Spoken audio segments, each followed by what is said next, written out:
The China and Africa podcast is brought to you in partnership with the Africa-China Reporting Project at Wits University in Johannesburg.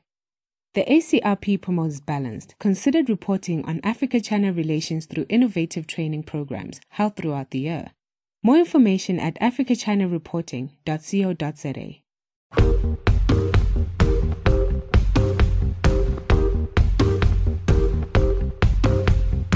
Hello and welcome to another edition of the China in Africa podcast. I'm Eric Olander in Shanghai, and as always, I'm joined by Cobus of the South African Institute of International Affairs in Johannesburg, South Africa. A very good afternoon to you, Cobus. Good afternoon. Cobus, today we're going to talk about an interesting mix of topics that we don't ordinarily put together, but it's China's demography or population, the Belt and Road Initiative, and Africa. And that is an unusual combination in part because when we talk about China's population, most people think there is not a problem here. In fact, if there is a problem, there are too many people in China. China, after all, has the largest population in the world with 1.3 billion people.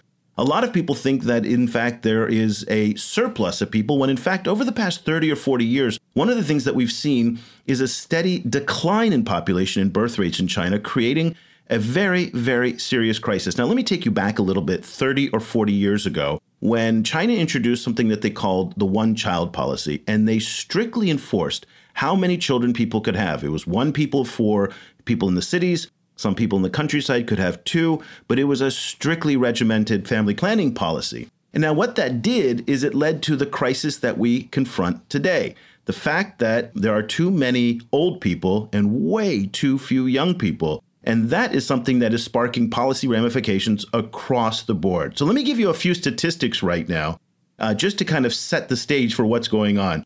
China has 158 million people over the age of 65. Now, that is more people than exist in all of Russia. And what that should do is give you a sense of the pyramid that exists here, where at the bottom of the pyramid, the tip of it, think of it upside down, is the young people that are now supporting 158 million older people. So it's very much the same trend that we're seeing in Japan and we're seeing in Europe and potentially in the United States, given that immigration now is slowing in the United States. So the population over 65 has continued to rise. The population under 65 is falling. And in response, the Chinese government implemented something called the two-child policy back in 2015. One very small problem, though, with that. People aren't having two children. It's not working. So all of this is happening now, and it's creating really this sense of urgency in China, and you feel it here, that time is running out. They have to change their economic relationship, both internally and with the rest of the world, over the next 20 to 30 years, or else they're going to face the same demographic problems that are being confronted by the Japanese. Now, Cobus, this brings us to the Belt and Road Initiative. So the Belt and Road is definitely one of the most ambitious global trading agendas that's ever existed. I mean, we're talking about $1 trillion that the Chinese are planning to spend. And so I think before we get into our discussion with the linkage between the two, maybe you can talk to us very, very briefly about the Belt and Road and set us up as to why that's important. The Belt and Road is the gem in the crown of Xi Jinping's trade and foreign policy.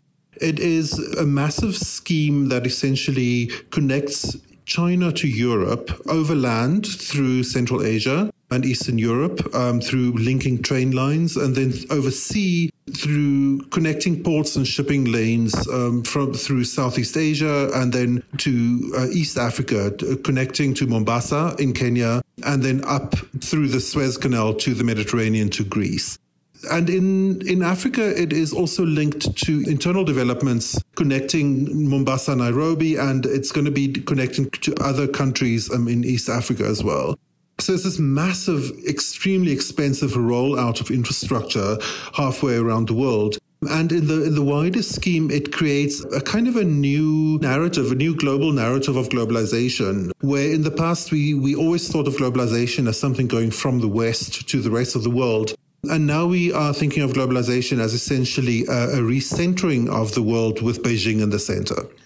Okay, so it seems totally random. And if you're still with us in the show, because we've gone on 5 or 6 different tangents already in the first 3 or 4 minutes of the program, we're going to actually link these two important trends together. And here to help us do that is Dr. Lauren Johnston, who just finished a 3-year fellowship at the University of Melbourne, and she's now just about to start a consultancy with the World Bank in Beijing and via the New South Economics Consultancy.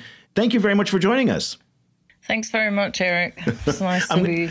I'm going to make fun of you very quickly. I know this is not a very nice way to start our time on the show together, but the title of your paper is China, Africa, and the Belt and Road Initiative, Undoing Afro-Pessimism via History, Demographics, and Economic Geography.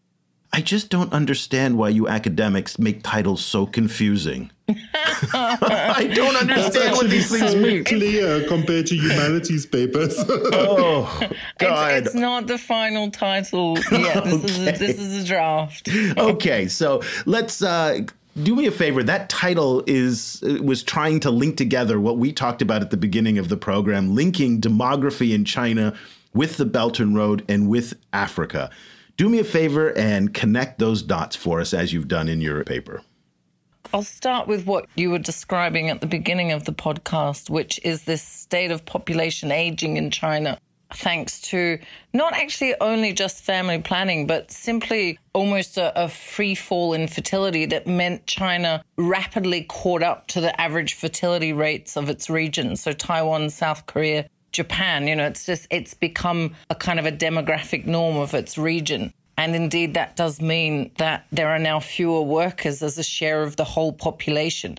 The share of the workforce population in China peaked around 2013 or maybe 2011. What that means is that a kind of a 40-year period, roughly, when there was a really like a fairly large share of the population in their productive peak. So aged roughly from 15 to 60, 65, that peak is now falling. That's called a demographic dividend when you have a really high population share in their productive years. So that's now China's at the tail end of that period. And now they need to shift their growth model because as a result of, first of all, the retirement of a lot of older workers, you have that falling population share, but also not only are there fewer young people, but most of China's young people are far more educated than were the older people retiring today. So you have much more expensive labor and much more educated labor who don't make such good workers in a mass labor intensive environment in a factory.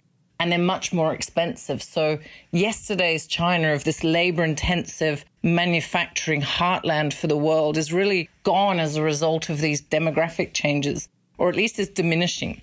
Okay. And certainly importantly... So bring us to Belt and Road and how it connects to Belt and Road.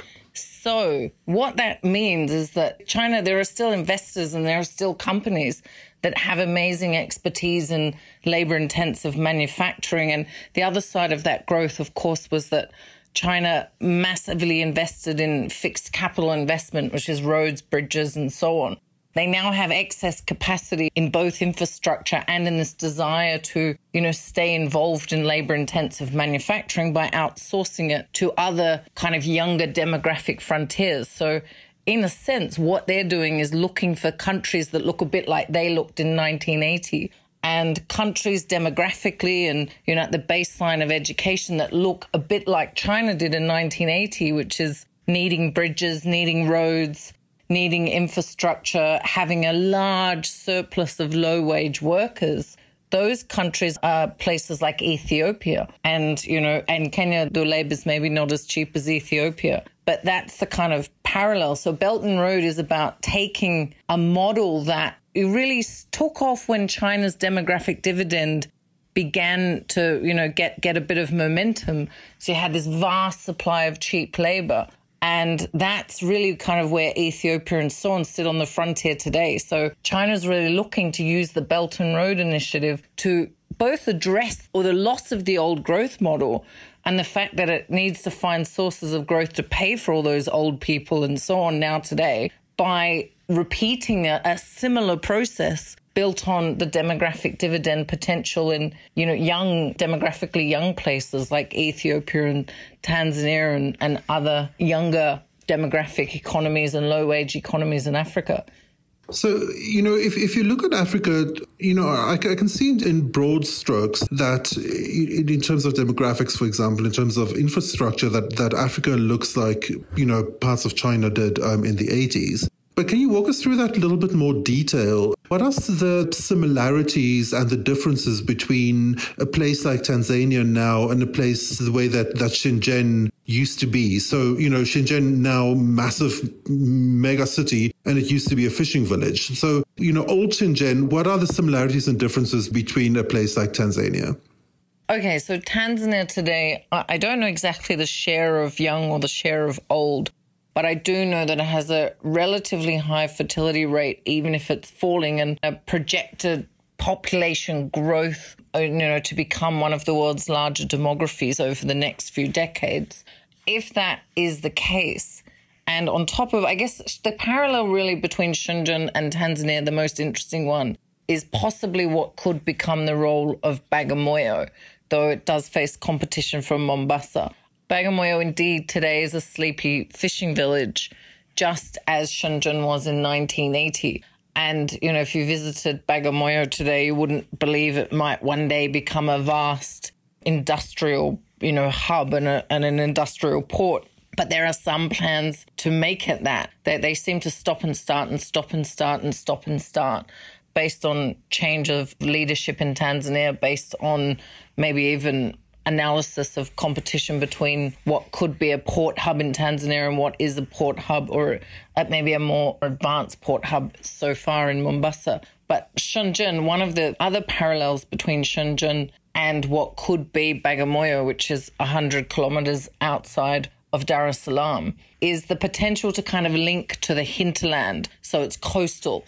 And Shenzhen is in southern China, and southern China was very, very labor-rich and low-wage labor-rich. Tanzania has more natural resources, more minerals, so its economic model might be slightly different. But its economic geography, in the sense that I think Tanzania has 7 or 8 borders. Anyway, I'm not sure, I'm sorry, but it has a lot of borders with landlocked countries, just as there are a lot of landlocked provinces in China, and the coastal provinces, steadily China built infrastructure from those coastal provinces to the hinterland and to the inland provinces. And one of the benefits of a place like Tanzania or Kenya is that they have these amazing number of borders with other countries that are otherwise inhibited from, trade outside their own region without a really good infrastructure link. So Belt and Road is kind of focusing on Kenya, Tanzania, and so on to build those links. So not only do you unlock the kind of the demographic dividend potential of somewhere like Kenya and Tanzania, but you extend it back to Ethiopia, to Burundi, to Uganda, and so on. So that's the kind of to unlock that regional dividend almost as well. How appealing are smaller countries like Tanzania to a country like Africa? I mean, and the reason I ask this is that I'm quite skeptical here, because people often talk about, and we've had Helen Hai on the show, who's a big advocate of China outsourcing more and more of its manufacturing to Africa, in part because she talks about the fact that Africa has one of the youngest populations. The median age is about 18, if I understand correctly. It's really in the middle of this demographic dividend that you're talking about. But at the end of the day, it's really not all about population, because in that case, then Bangladesh and India would be the most successful economies in the world. India certainly is growing very quickly, but it has enormous problems. My point here is that just by looking at the population, we're not taking into account public policy, governance, the infrastructure, all of the other things that contributed to Shenzhen's development that made it so successful today. I mean, Shenzhen, I was there when it was a fishing village 20 years ago. It was nothing. And today, it is just mind-blowing to see the city of 10 million people. And that didn't just happen because it had a big population, which then it didn't, but today it does. And so this governance issue and corruption and all the things that African countries are struggling with today seem to play more of a role than demography. And I'd be curious to get your take on this, about the potential for African countries to benefit from China's changing demography, and so that African countries can capitalize on their demographic dividend, and where the two come together. I guess China had its own governance constraints and its own challenges, just as African countries do today or yesterday or tomorrow. One difference today or over the next 20 or 30 years versus yesterday for, let's say, young African countries that may have struggled. They were also young yesterday and they struggled. And among the reasons for struggling to develop is given as corruption and governance. And I'm not an expert in those issues. One of the shifts today is the impetus for policy reform, which is though the populations were young yesterday, they're much younger today based on improvements in healthcare. And, it takes a while for fertility to fall once life expectancy and increases and child mortality falls. And that helps produce a demographic dividend in countries that don't enforce that shift. So you've got this upcoming demographic dividend in Africa, and therefore you've got governments thinking, wow, we've got all these young people and we need to find jobs for them. So I guess both on the back of the fading demographic dividend in China, creating an opportunity and an incentive to reform that didn't exist yesterday or, a decade or two ago, simply because China's labor cost advantage then was simply too high. And it wasn't seeking to, implement this Belt and Road kind of globalization outbound investment model. So there really wasn't the same incentive a decade or two ago, because even if there had been a lot of reform, the level of foreign investment that may have attracted might have been proportionally much less than it could be today and tomorrow and so on. And then similarly, you have even European interests and so on, because of this young population and fears for security in, 10, 20 years' time, when that young population is much more mobile when they're in their late teens and 20s and 30s, if they decide to get on boats to Europe at that point. So you have not only do you have a greater economic incentive to reform now, you have maybe a greater political will, even, in Europe, in Africa and so on, a governance and what policies are taking place in different countries and what laws are changing. And there must be so many different stories in different countries. But that at least would be the macro picture around it that might change the incentives today versus what were the incentives yesterday. One of the interesting issues for me is that in the case of China, all of this work that it took to build up these small fishing villages into mega cities, all of that work was also part of a kind of a national development project, where things like the media and so on could all work together to construct a narrative of we're all working together and we're all sacrificing for a kind of a bigger national good. Low wages is, like people don't necessarily want to work for low wages. They have to be convinced to work for low wages. And there has to be a story that would make that make sense. How does that then change when you're talking about foreign direct investment, when it's not your national kind of project, of development, but it's Tanzania's or Ethiopia's, but you're providing the investment? Like, how does that kind of shift the situation? I guess in the sense of the outsourcing of a lot of industries, it makes sense. A lot of what was exported from southern and coastal China was intended for third markets in the West, in Europe and America and Japan and so on. Xinjiang today may be a per capita, like a low wage, place where in theory a low cost factory could be set up. But by the time you take the transport infrastructure and the distance to the port and so on into account, it's not necessarily a competitive place to export from. And in fact, China is investing in its inland lower cost provinces for its own consumption in kind of closer provinces. A recent paper, identified that domestic flying geese investment from richer coastal provinces to poorer coastal provinces.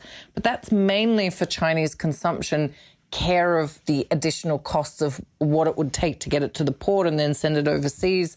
And you have to remember, the Chinese currency is appreciating and so on. So there's a number of factors involved in it not being so competitive to export from those places. And then, on the other hand, you have in East Africa, particularly places like Ethiopia and so on, you have a kind of a continental opportunity, or from Ethiopia, you have the chance to export to Europe with least developed country trade preferences and so on. So the logic of exporting labor-intensive products to Europe from Ethiopia rather than Xinjiang both works in terms of infrastructure, in terms of trade preferences, and so on. So that logic makes sense. How do those countries take ownership of that process? I mean, the Belt and Road has been driven by China, and it's driven by economic change and demographic change in China. On the other hand, it does meet this timely shift in demographics in, a few different African countries, and then this will to develop and to utilize that youth pool. So the timing may work. Indeed, the policies need to work at both ends, not just at one end. And China did receive a lot of foreign investment for its own growth process. So how that same equivalent Chinese investment, whether that's in Ethiopia or Kenya or Tanzania or wherever, is received, is it going to be received the way Hong Kong investment or Taiwanese investment or American investment was in China? Presumably not. Those countries are their own countries. Will it work the way it worked in China? Hopefully it works the way it worked in China in the sense of rising per capita incomes and rising living standards. On the other hand, hopefully there's a chance to make the story in Africa more green and sustainable than was China's story. Maybe there will be a different set of foreign investors. I mean, it will be its own story. It just, the Belt and Road will be part of that story. It's a foreign investment opportunity that didn't exist maybe 10 years ago for some of those recipient countries. But obviously it will take a lot of negotiation and a lot of bilateral discussion and regional discussion and so on to make it work at both ends. Support for this podcast comes from the Africa-China Reporting Project at Wits University School of Journalism in Johannesburg. The ACRP provides reporting grants, workshops, and other professional development opportunities for both African and Chinese journalists. Follow the ACRP on Twitter at Wits China Africa or visit africachinareporting.co.za for information about grants and upcoming seminars. So you talked about how there were demographic changes that are motivating Belt and Road and also economic changes in China. And there's 2 points that you brought up about 2 key factors that motivated Xi Jinping back in 2013 to when he publicly announced Belt and Road for the first time. And it was excess industrial capacity and improved return on investment on savings as 2 key factors that really prompted the Chinese to look abroad to develop their economy. And I think in some ways, both of those are playing themselves out in Africa. And I'd like to get your take on this. The excess industrial capacity is really the problem that the Chinese are exporting steel below market value potentially. They are exporting products that are flooding markets and making it difficult for producers in countries like Nigeria and South Africa and elsewhere. So I'd like you to talk about excess industrial capacity and the impact that it may be having on African economies. And also improved ROI on savings. And now that was manifested in turning to infrastructure. Right now, the Chinese have over $1 trillion in American savings bonds, which are generating probably somewhere around 1% interest. So they're not growing their money very much on that savings, and they want to grow it more through loans and lending for infrastructure. So could you kind of talk about how those two kind of connect to Africa? I guess on the excess industrial capacity, China and the mechanics of the global steel industry is an area of expertise unto itself. My understanding and my sense would be that there's probably a transition period. China has been investing in steel capacity in countries like South Africa, I think even in Kenya, certainly in West Africa. So if you look at it on a kind of a long run horizon rather than the kind of, excess capacity of China's steel industry over the last 5 years, how that evolves in Africa in terms of who owns the steel mills and how production shifts so that it may be closer to the source. I mean, urbanization of China over the last 2 decades meant the building of an awful number of skyscrapers and, a lot of infrastructure around that. And the locus of that demand for steel is obviously shifting, whether it's to India or to Africa or so on. So it probably isn't, even though it's currently cost competitive, either because of subsidies or simply because of the nature of the value chain that China has built up. For African consumption of steel over the long run, based even on those changing wage costs in China, I would guess it won't be competitive to produce the steel in China over the next, 10 years or less. I'm not an expert in steel, so those numbers aren't anything kind of, fixed. But I would think it probably makes more sense to produce closer to where the demand will be. Not least Africa itself has lots of iron ore and so on. It's just a question of getting reliable electricity supply such that, you can have that scale of industrial activity. In terms of the flooding of Africa with Chinese goods, indeed, there are many stories and studies of different products in different countries that has happened for. I mean, the same thing does also happen with, recycled US clothing and with European agricultural products. So I would say that China's not alone in being guilty in that area. Maybe it's more competitive in low value added manufacturing exports.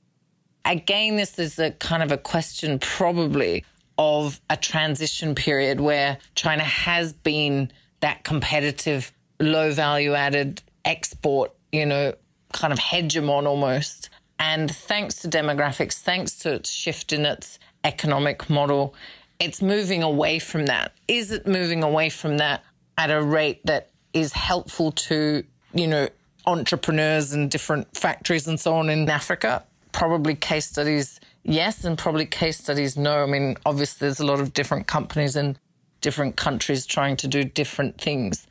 I'm not underestimating that there has been a big threat, but if you look at the kind of direction of the Chinese economy, the threat may begin to diminish, at least at that very macro level. And that might be helped even as the Continental Free Trade Agreement or even regional trade agreements reduce trade barriers between African economies.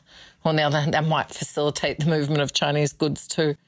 So I'd say it's a transition period that is moving in favour of production and consumption of goods within African markets. But obviously that's a very macro story, and there's probably a lot of frustrated entrepreneurs today in Africa who can't compete with Chinese goods or even, as I said, with Dutch chickens either. So there is so much that's going on behind the scenes with Belt and Road that people are not following because, again, it's so complex, it's so poorly understood. But as you can see, the demography and excess capacity and return on investment or savings are key factors in China that are driving this policy, which are having a huge impact on Africa's potential economic development and the fact that China is engaging many countries in Africa on this regard. And I think it's very interesting for us to study these angles on it. Dr. Johnston, thank you so much for taking the time to join us today. We really appreciate it. When does your paper come out? I'm not sure. That's the million-dollar... The cruelest question to ask an academic. We never know. Indeed. 2020, who knows? Flying cars, apes taking over the planet, about that. It's terrible because there are other papers out there. Who are some people that have you done some writing on this? Because I don't want to leave our listeners hanging if they're interested in pursuing this topic of the intersection of demography and Belt and Road and whatnot. Have you done some previous work on this, or are there some people you can recommend that I have a couple of book chapters which aren't out yet, but I have a couple of pieces, a few easy to read blog pieces that link the topic. One is on the Australian Institute of International Affairs. One is on the Melbourne University website.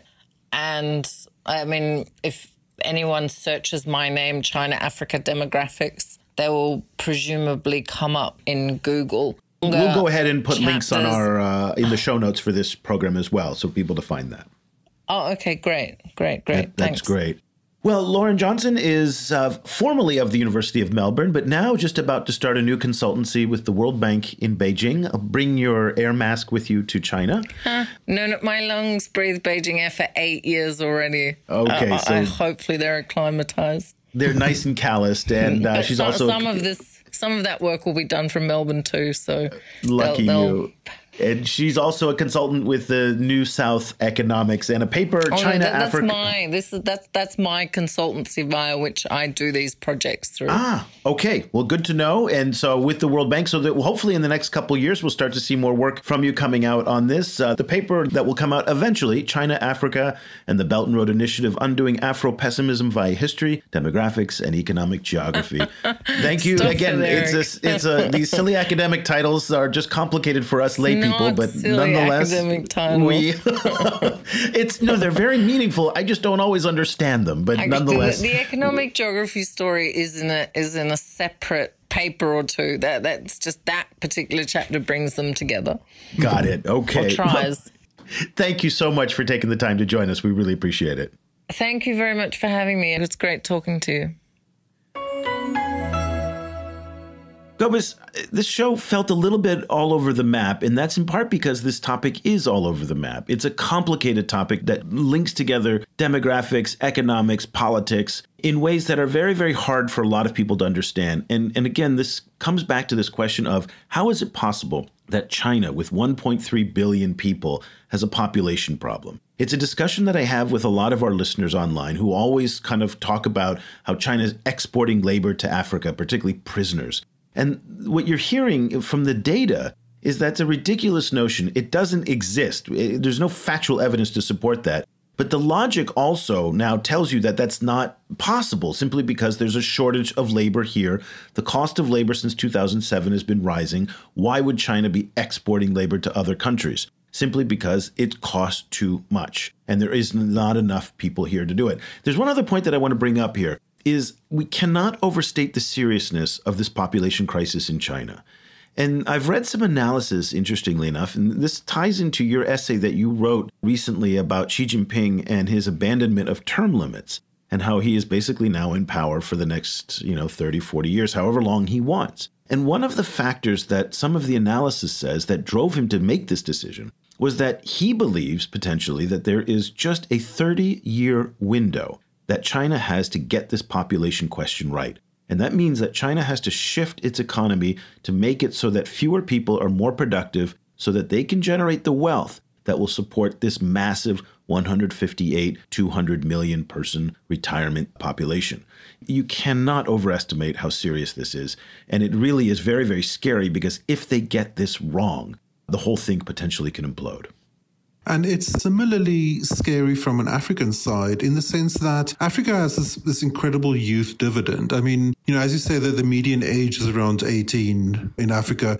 At the end of the century, about one quarter of all people in Africa all people on Earth will be African. So Africa has a lot of young people, but it's in this kind of cruel situation where they have all these young people, but they don't really have anything to do with them. And so their talents are being wasted. All of this youth is being wasted. And that leads to a lot of potential problems in Africa, including religious extremism, including a lot of migration. And so you have, young people who are in the prime of their lives drowning in the Mediterranean as they try to get to a new life in Europe.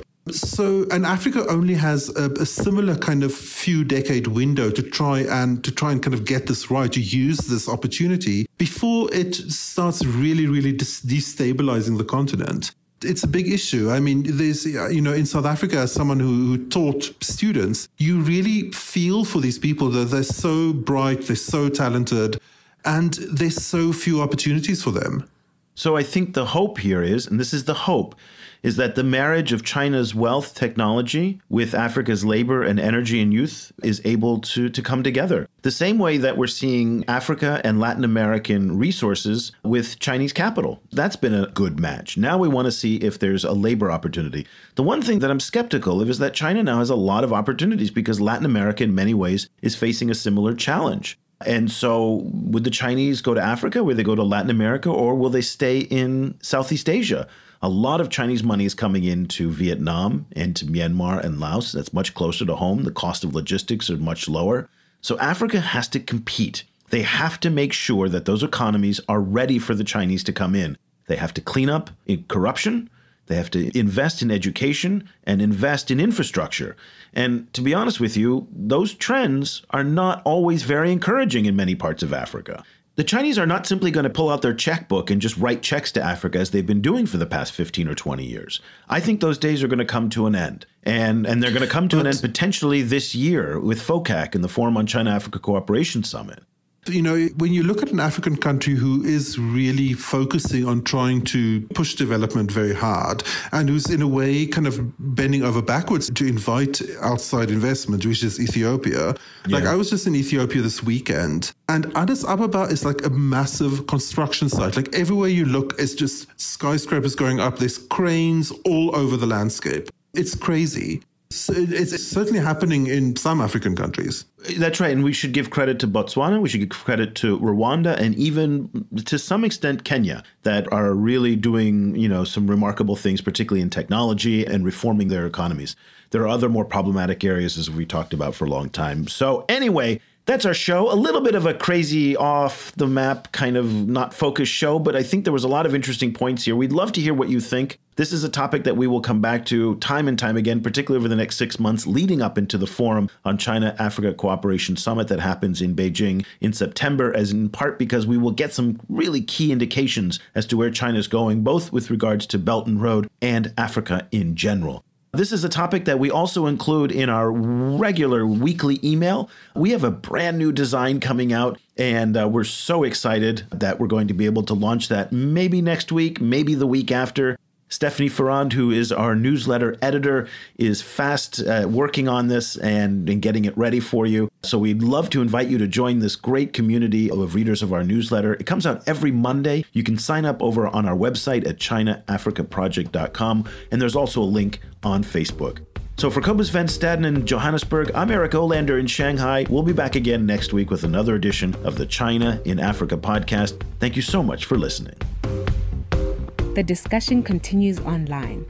Head over to facebook.com/ChinaAfricaProject to share your thoughts on today's show. The guys are also on Twitter, where you can find Cobus at Stadinsky or Eric at E.Olander. And be sure to sign up for the weekly China in Africa email newsletter by going to www.ChinaAfricaProject.com.